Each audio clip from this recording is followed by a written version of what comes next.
Hi, so for my first interaction with my friend Leah from Hawaii, we decided to go ice skating at Monterina, just because it was so cold out to go sledding. But Leah has been ice skating before, but she's never been at Mon, and neither have I. So we decided that was going to be a fun option for us to do, and it was a little bit easier for us to get to talk and know each other better.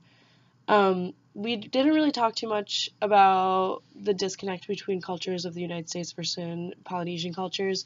In the beginning part, we really just focused on getting to know each other, talking about classes and school, and just having fun ice skating. But after that, we sat down to talk about that disconnect between our cultures, which I kind of talked about last time. Um, in Hawaii, when Leah was growing up, she went to private schools. That's typical. Almost all schools there are private, I think.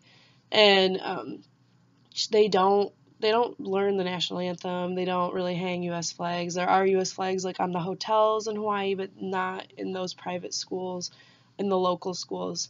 And that was my main question. My main interest was really getting to know why we're both American citizens, but we have such different opinions and ideas of like what being American is and our patriotism towards it. Um, and I was really surprised to hear what she had to say.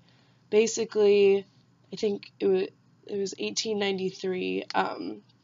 They used to have Hawaii used to have their own government. They kind of had their own rule. They had a monarchy. They had a queen at the time. The queen was overthrown in 1892 just by an elite group of wealthy Caucasians. And the native Hawaiians didn't have really anything. They didn't have a government, a strong government. At least they didn't have a military. They really didn't have much money. So when the U.S. government overthrew their rule, they really felt very helpless and like nothing. They could do nothing about it. So that's where that kind of resentment and that disconnect, where even people, Native Hawaiians today, 100 so years later, still do not feel that they are truly Americans and they want to celebrate being American because they weren't originally Americans and they were very wronged. And on top of that, Leah was saying that even when they were overthrown, um, the Native Hawaiians were seen as savages, and just really like a low group of people, so they weren't even allowed to work on their own plantations that they once owned. So now they have no money, very little education, and now they have a new government where they feel helpless.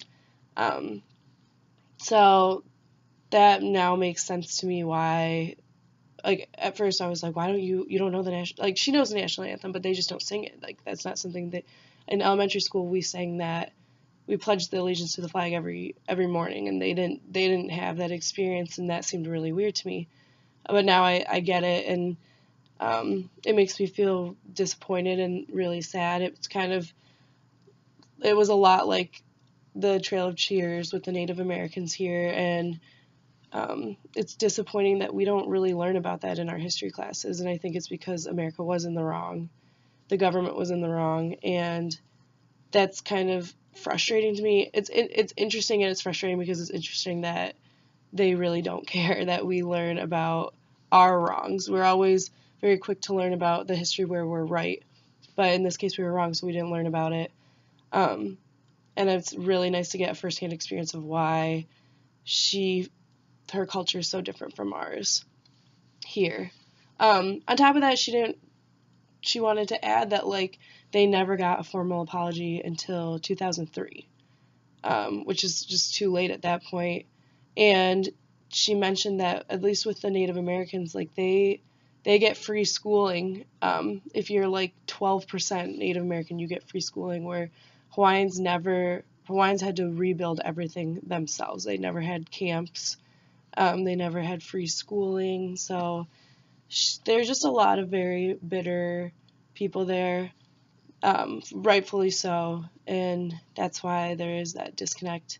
She also wanted to mention that on top of all that, they are 2,300 miles off of continental USA, so they're disconnected in general. Like, they don't, if we get new music here, like Leah said, it takes a couple months for them to get it there. So they just, even socially, they're kind of behind us, or they do their own thing. They have their own kind of music there. They've kind of built their own lifestyle.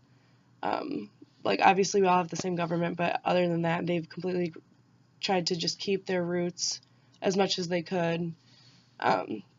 So I found that really interesting. It was a really interesting conversation. It was a nice, almost history lesson that I've never gotten before, because I think Americans choose not to talk about it, which is really too bad. But that being said, she loves, loves, loves MSU. She would never change going to MSU. She doesn't love Michigan necessarily, but she's never really been around. She's never been to like the lakes and stuff, so I think that would change her mind a little.